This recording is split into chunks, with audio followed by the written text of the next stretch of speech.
Zgled in ne toliko besede, to je tisto, kar morajo danes odrasli ponuditi otrokom in mladim, da bi jim posredovali vero in jim pomagali izkusiti resnico in ljubezen. Tako je zatrdil papež Frančišek med homilijo, ko je 14. novembra zjutraj daroval sveto mašo.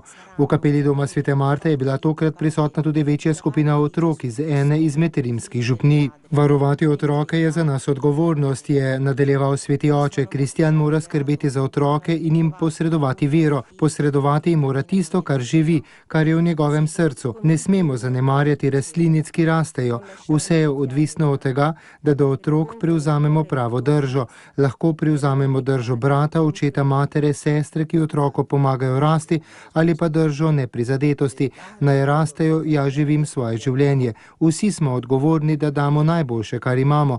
In tisto najboljše, kar imamo, je vera. To jim moramo dati in sicer zgledom, je zbranim dejal papež Frančišek. Sledilo pa je vprašanje, je molitev zakrament. Otroci so papežu odgovorili, da ni. On jim je pritrdil in pa dodal, da kljub temu moramo moliti. Niste vedeli, da morate moliti? No dobro, da moliti k Gospodu, moliti k Jezusu, moliti k Mariji, da bi nam pomagali na tej poti resnice in ljubezni.